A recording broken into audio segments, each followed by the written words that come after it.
La grâce de Jésus notre Seigneur, l'amour de Dieu le Père et la communion de l'Esprit Saint soient toujours avec vous. Aujourd'hui, c'est le 7e dimanche du temps ordinaire. Et la semaine prochaine, nous allons commencer le carême mercredi. C'est le mercredi des cendres. À l'occasion de ce 7e dimanche du temps ordinaire, nous sommes rappelés à l'essentiel de la foi chrétienne. Pourquoi sommes-nous créés? Nous sommes créés pour connaître Dieu, pour l'aimer, pour le servir, afin, à la fin de notre vie, d'être unis à Dieu dans la béatitude éternelle. C'est ça notre destinée. Et notre destinée est ainsi, si nous accomplissons foncièrement ce que le Seigneur nous propose comme chemin. Et pourquoi il le propose? Nous avons commencé à parler dimanche passé de la loi. Nous avons compris que c'était une sagesse, mais fondée sur quoi? Aujourd'hui, nous le découvrons. Cette sagesse est le reflet de Dieu.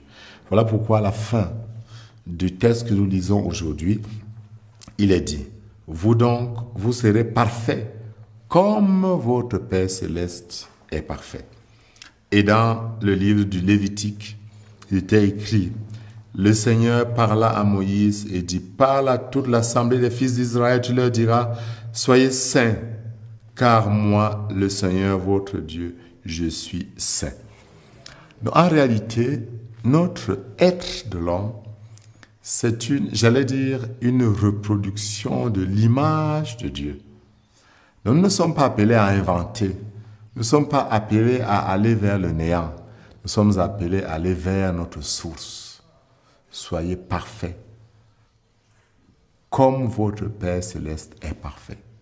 Soyez saints, parce que moi, Dieu, votre Père, je suis saint. Nous disons chez nous que le lion ne peut pas donner une chèvre. Il doit y avoir une ressemblance entre nous, une certaine identification. En fait, l'être chrétien est un processus d'identification, d'imitation, pour être à l'image et à la ressemblance de Dieu. Et dans certains détails, nous voyons dans l'Évangile une reprise de la loi que Moïse avait donnée, n'est-ce pas, au peuple d'Israël, qui était répandu au temps de Moïse parmi les peuples du Moyen-Orient, la fameuse loi de Talion, et qui était déjà une révolution, parce qu'après une guerre, si on avait tué 10 personnes, la tribu adverse avait le loisir d'en tuer 20.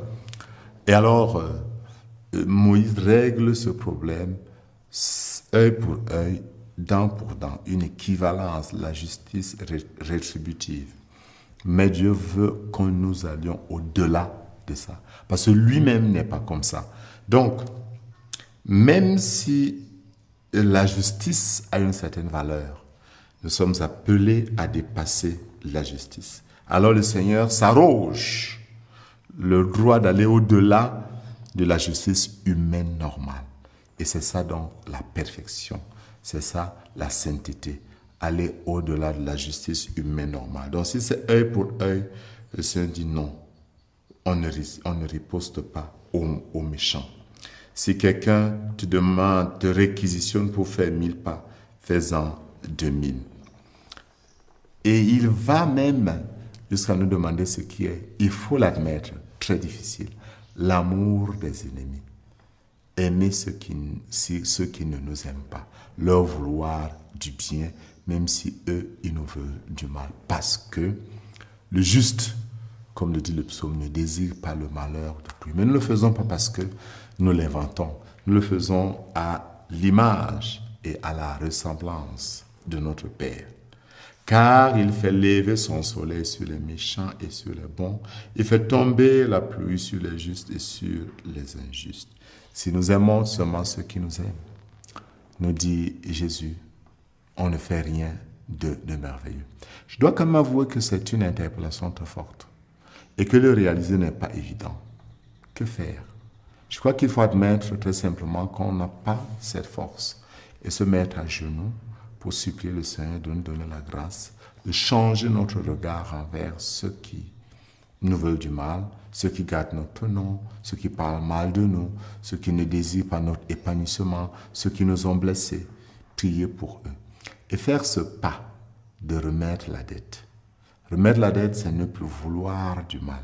Cela ne veut pas dire automatiquement oublier, mais ça signifie ne plus vouloir du mal. C'est une sagesse, c'est une option fondamentale.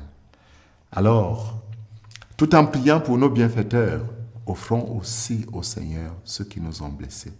Et le Seigneur nous comblera.